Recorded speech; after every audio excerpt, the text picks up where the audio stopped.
Orlando Arcia exacts some revenge against his old team. Michael Soroka continues to take steps in the right direction, and Max Fried continues his rehab efforts. And I'll answer some more of your mailbag questions on this episode of Locked On Braves. So let's get into it. You are Locked On Braves, your daily Atlanta Braves podcast. Part of the Locked On Podcast Network, your team every day.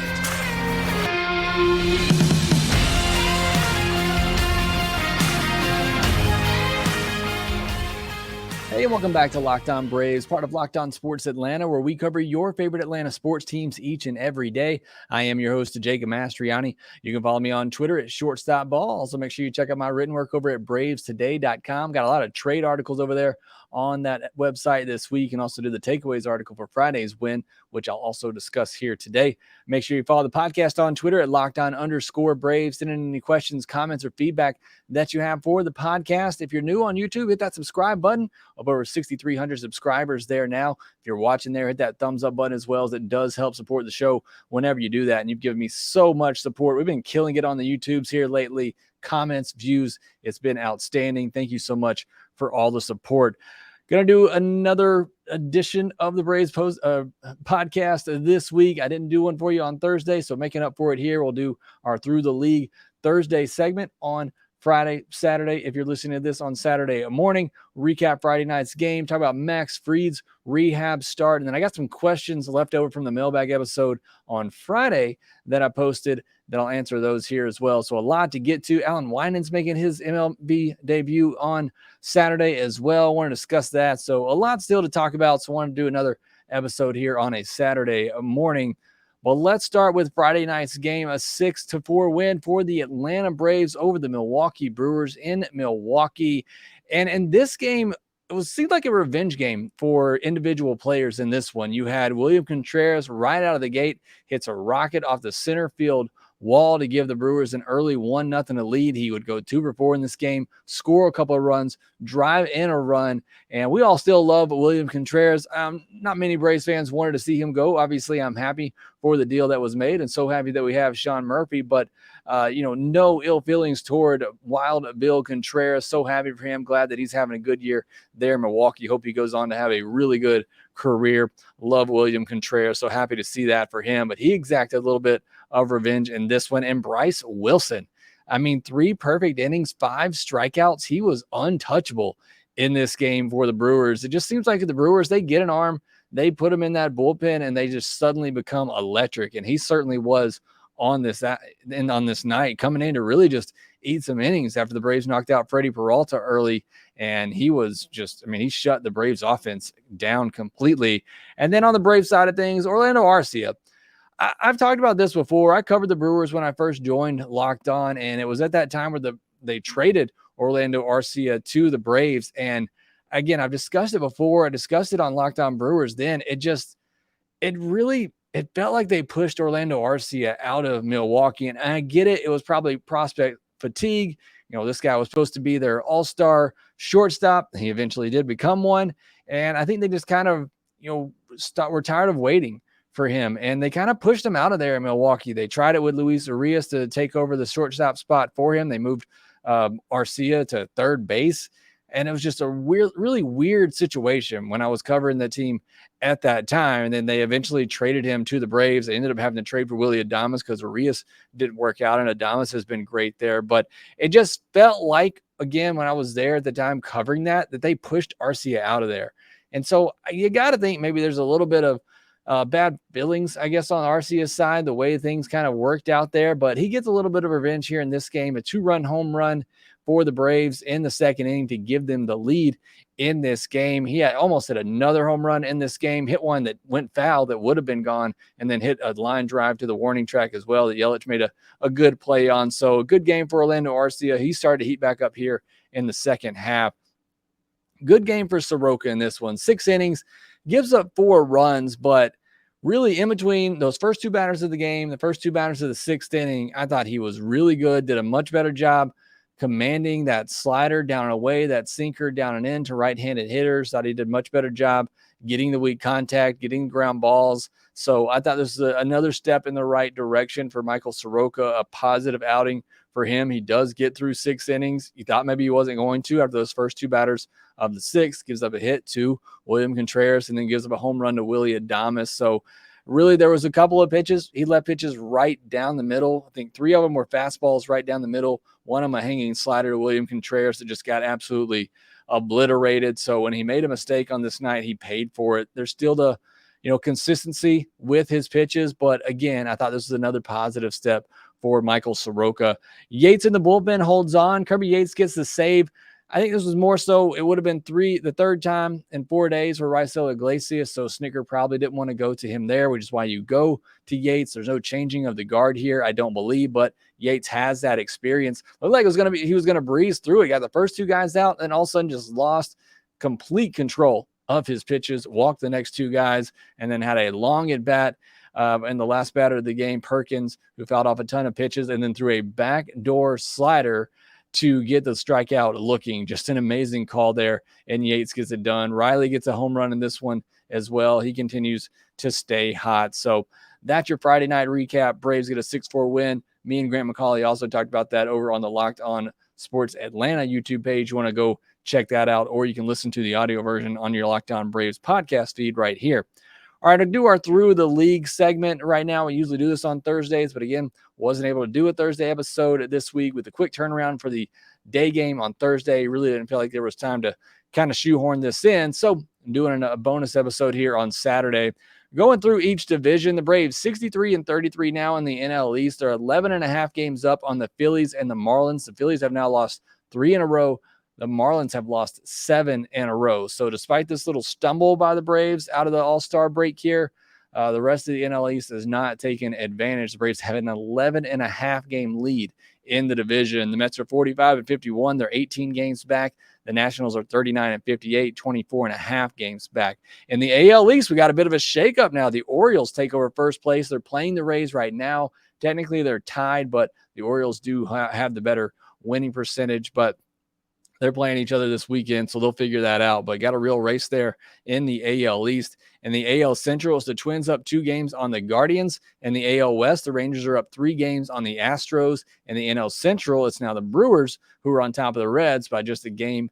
And then in the NL West, it's the Dodgers up 3 games on both the Diamondbacks and the Giants. It's pretty much a 2-team race in every division except for the NL East and the NL West, where the Braves have pretty much run away with the division at this point. And then the NL West, you got 3 teams still there in contention. So it should be a really fun last couple of months here of baseball. I'm really looking forward to the All-Star break, and then we'll get into these pennant races down the stretch. Going through the league leaders, just looking at your traditional stats here. Batting average, Luis Arraez leads at 373. I think the 400 watch is over at this point. Acuna is second in batting average in all of baseball at 328. Old friend Freddie Freeman there at 323. Yanni Diaz at 319. Bo Bichette and Yoshida, who's having, I think, a quietly good year for the Red Sox. He's batting 317, as is Bo Bichette.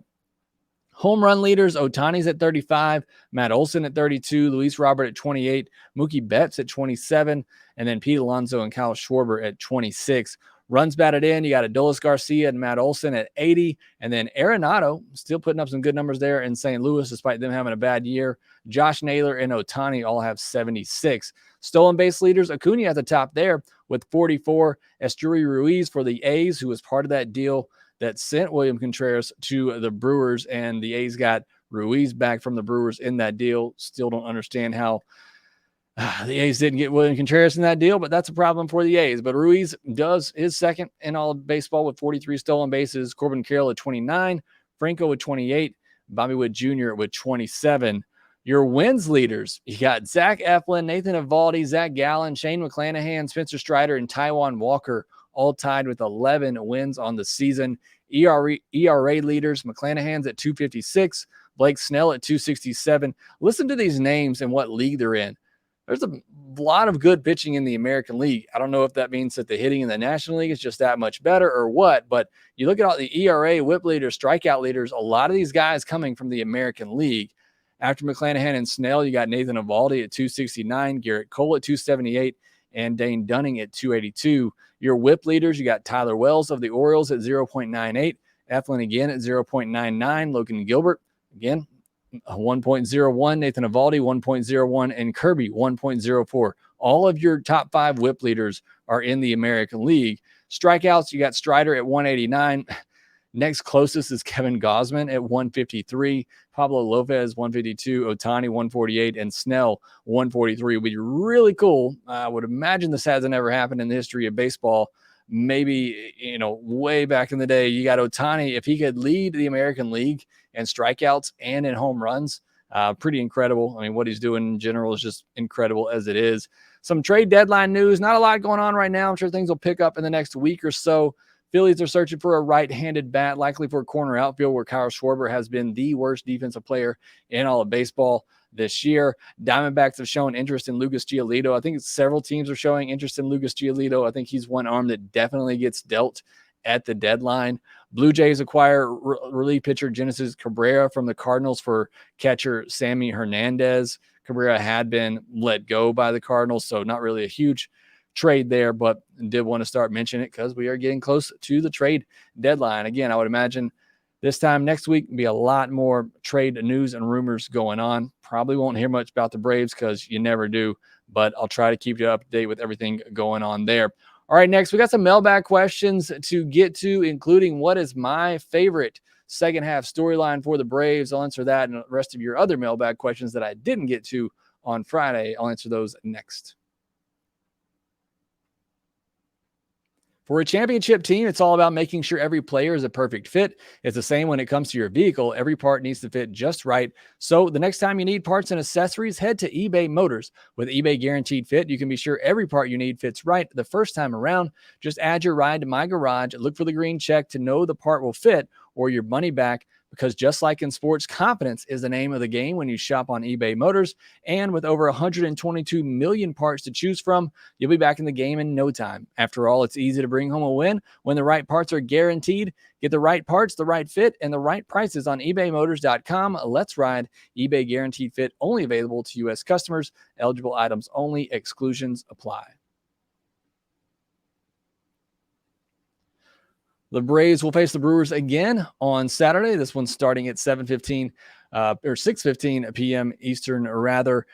Pitch every pitch of the Braves hometown broadcast with SiriusXM on the SXM app. Search Braves. All right, I had several questions that I wasn't able to get to on Friday's podcast, so I told you then I might do another mailbag podcast, kind of bonus episode here, if you will. And so I'm going to do that now. Still got a lot of questions I want to get to, so let's answer those here real quickly. Jay Goldie says, who would you rather have? Don't take price into account, Hader or Bednar? Josh Hader of the Padres, rental player, Bednar of the Pirates. I believe he has 3 more years of control. Because of that, I would say Bednar, especially we're not taking price into account here. And I don't know who would be the higher price. I would assume Bednar because of the years of control. But I would go with Bednar. I don't know that either of these guys are going to be available at the deadline. We talked about this earlier in the week. Padres are still in the hunt after everything that they've done, all the talent they've acquired. I can't imagine they're just going to throw in the towel when they're at least in, they have a shot of this. I believe they're 5 or 6 games back in the wild card. So I don't know that Hader will be available. I don't think Bednar will be available just because of the team control. The Pirates are hoping to compete in the next couple of years. So I don't know that they're going to be really in a hurry to push out one of the best relievers in all of baseball. So I don't know that either guy is available, but if I had my pick, I'd probably go with Bednar because of the years of control. E. Goldie says, what storyline are you most looking forward to heading into the last 2 months of the season?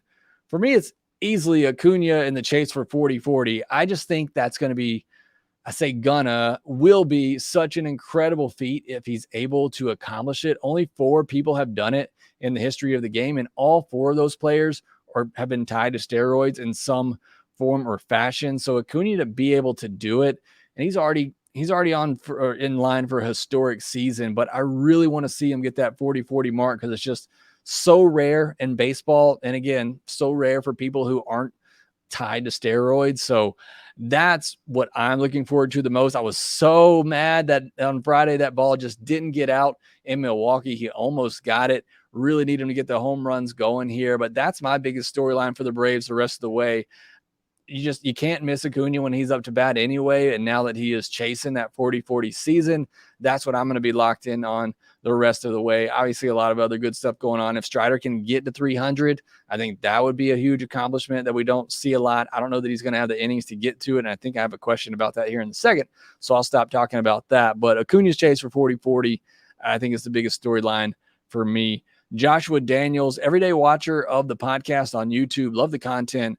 Question, baseball related, but more fun than practical. What's your favorite book you have read on the bookshelf that you sit in front of during videos? Second, do you have a must-read suggestion? So of the books behind me here, and I think I pointed this out before, of Mikes and Men, a book here by Pete Van Wieren.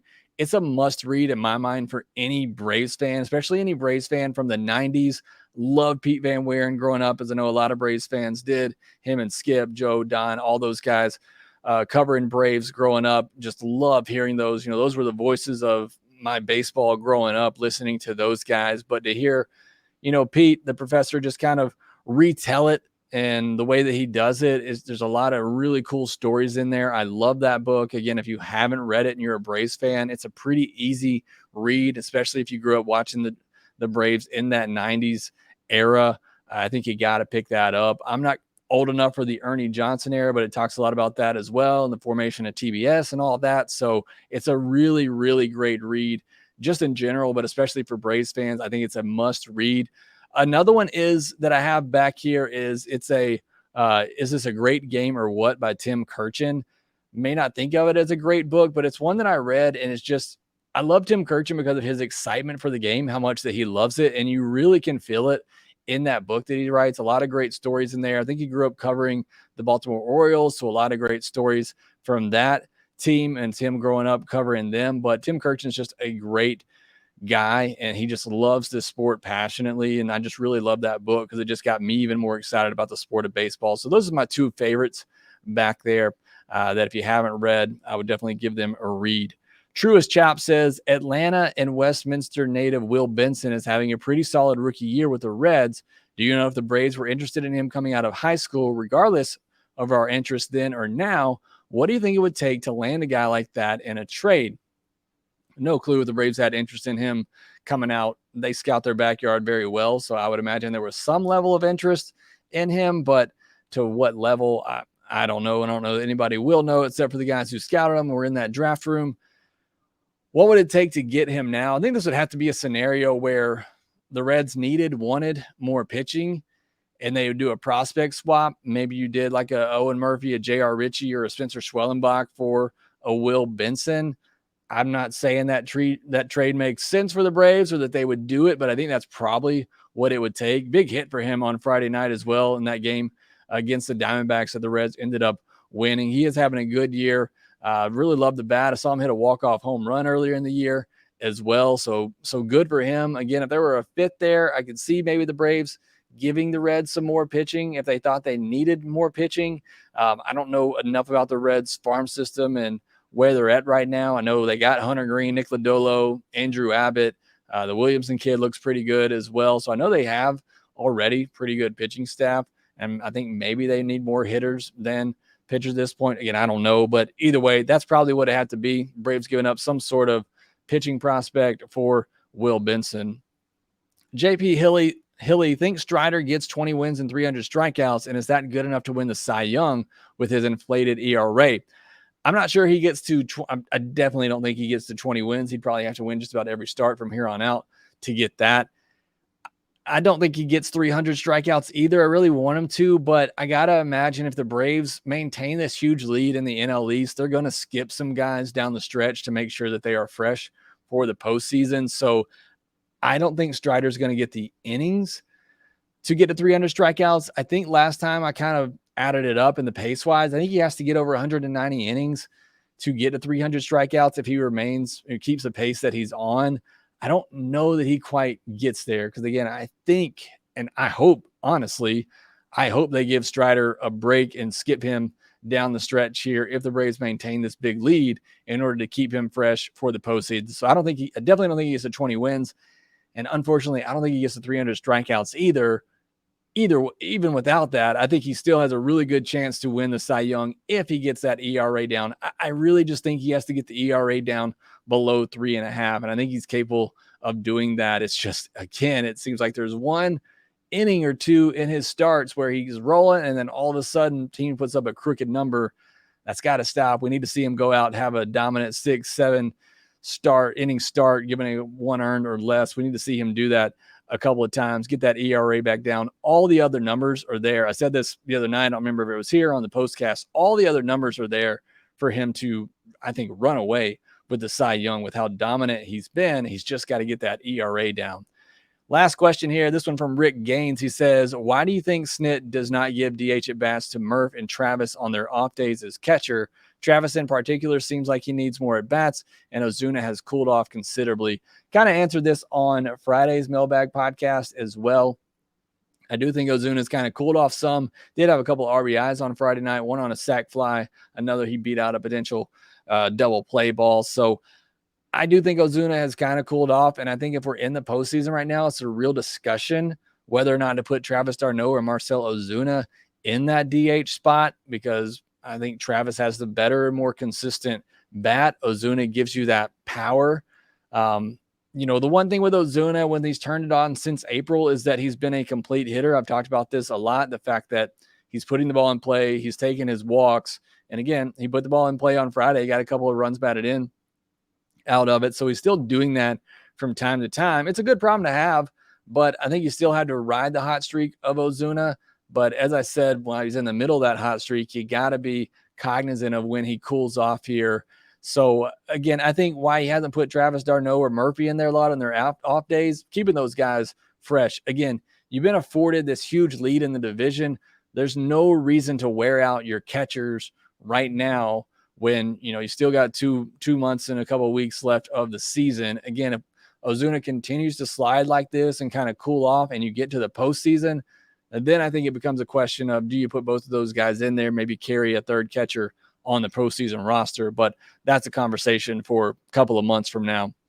All right, those are your questions. Thanks so much for submitting all of those in. Again, I had so many, had to do 2 podcasts for it. Thank you so much. Next, I want to talk about Max Fried's rehab outing. I think he's ready to go. The Braves might give him another one, and also a surprise reliever who could come up and have an impact for the Braves here soon. We'll discuss all that here next.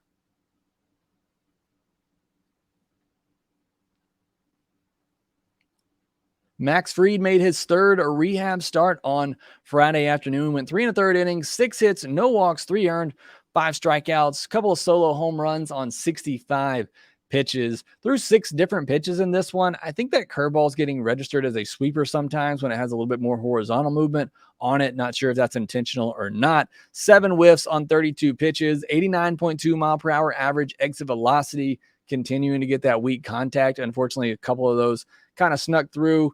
Maybe a little bit better defense behind him probably takes at least one of those hits away. 5 of 11 balls put in play were hard hit balls. 14 foul balls against them kind of drove up that pitch count. Very good Norfolk lineup. This is the Orioles AAA affiliate. They have one of the best farm systems, if not the best farm system in baseball. And their 2 through 4 hitters, or maybe 2 through 5, I think are some of the better prospects in all of baseball. So it's a really good lineup. Was a really good test for Max Fried and where he is right now. And I thought he looked really good. I thought the stuff looked really, really good. He made a couple of mistakes, hung a 0-2 curveball to Joey Ortiz, who just kind of whipped it out of left field, hit it on a line out to left field. Joey Ortiz looks like an absolute baller, by the way. I think he's going to be a really good player for the Orioles. And then he left a fastball kind of up. It was a good swing by Daz Cameron. I think that's the son of Mike Cameron, and he looks just like him. I mean, the dude is absolutely jacked. He got a fastball up in the zone and was able to drive it out to center field. But overall, I thought it looked good from Max Fried, and maybe they give him one more rehab start, kind of get that pitch count up more around 75, 80 pitches before they bring him back. For me, with where the rotation is, unless Allan Winans just comes out and dominates on Saturday, I would rather have Max Fried throw 75, 80 pitches at the big league level. It's not like this is a young guy who's working his way back from injury. This is Max Fried, a perennial Cy Young candidate, a World Series Game 6 clincher winner. I'd let his next start be at the big league level and just go with it. I think he's ready. The stuff looks good to me. I know you look at the line, 6 hits, 3 earned runs in 3 1/3 innings. Doesn't look all that great. But again, if you watch the outing, the stuff was there. I think he'll be just fine at the big league level. I would put him back up there. Again, considering where the rotation is right now, I think you need him back up there. If he's going to throw 75, 80 pitches next time out, I'd let him do it at the big league level. If he would go in 75, 80 pitches today, I think he probably works into the fifth inning, probably doesn't get through it. He got pulled out with a 2-2 count on the batter. I mean, he's very close to getting through 4 innings right there anyway. I want to see him at the big league level. I'm probably biased as a fan here, but again, it's looking like maybe he gets one more rehab start. Stuck around watching that game, and I'm glad I did, because Daysbel Hernandez came in and was absolutely dominant. 26-year-old right-handed pitcher, 14 outings between AA and AAA this year, 16 2/3 innings, just 4 hits allowed. He has walked 5 batters, but 26 strikeouts in those 16 2/3 innings. Hadn't pitched since 2021. He's always had good stuff, but he's been injured. Obviously didn't pitch in 2020 because of the COVID season, so just hasn't pitched a lot, but he's always had big strikeout stuff. Inning 2/3 on Friday following Max Fried. He came in that 2-2 count, threw a backdoor slider and got a strikeout looking. It was really good, and he gets credit for that strikeout. But an inning 2/3 on Fridays, no hit, no walks, 5 strikeouts of the 5 batters he faced on 18 pitches. He got 6 whiffs on 9 swings against his slider, which is just absolutely nasty. And he has a fastball that averages 96. I don't know if he's going to get a chance to prove himself before the trade deadline, but he is certainly an arm that looks like it's major league level and could be a big boost for the Braves in their bullpen if he gets an opportunity. Again, 26 years old, not exactly a young guy, just hasn't been able to stay healthy, hasn't been able to log the innings and the experience, but he has looked really good so far this year. So that might be a name to watch coming into the Braves bullpen.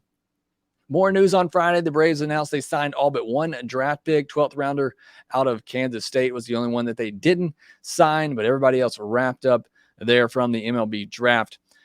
Game 2 between the Braves and Brewers coming on Saturday night. That is at 7:15 p.m. Eastern. I think I said 6:15 earlier, but it'll be at 7:15 p.m. Eastern. It's Allan Winans making his major league debut, going up against Adrian Houser. Winans' MLB debut, like I said, 17th round pick by the Mets in 2017, 27-year-old right-handed pitcher. Again, I said this the other day when they announced this. He's done everything he can at the AAA level this year to prove that he's deserving of a start, maybe the International League Pitcher of the Year. 2.81 ERA, 1.00 whip, 89 strikeouts, and 102 2/3 innings. Again, he's done everything that you could possibly want him to do down there. He's done everything in his power to prove he deserves a shot. So I'm so happy he's going to get it. Don't know how it'll work out. More of a pitch to contact type of pitcher, slow breaking ball type of stuff. So we'll see how that translates. And again, you never know how the mental aspect translate, this being his debut, but really cheering for the guy. He's worked hard to get to this point and had a great season to earn this opportunity. So really looking forward to him pitching on Saturday for the Braves. They'll be going up against Adrian Houser. When you go up against Adrian Houser, you got to know, looking for that sinker. 39.3% hard hit rate against that sinker. He is looking for you to make contact. He's looking for you to make weak contact. You got to make him pitch up in the zone, try to get under that sinker, elevate it. Braves do a great job of that, so hopefully they can jump all over Houser, because you do not want to get into that Brewers bullpen with you not having a substantial lead. So hopefully the Braves can get to Adrian Houser on Saturday night, go ahead and wrap up this series. Again, it'll be the Braves and the Brewers on Saturday night at 7:15 p.m. Eastern. Catch every pitch of the Braves hometown broadcast with SiriusXM on the SXM app. Search Braves. That will do it for this episode of Locked On Braves. Thanks so much for making us your first listen of each and every day. If you're an everydayer, let me know down in the comments section below. Make sure you follow the podcast on Twitter at LockedOn_Braves. You can follow me at Shortstop Ball. Also, make sure that you rate, review, and subscribe to the Locked On Braves podcast wherever you get your podcast, and we will talk to you next time.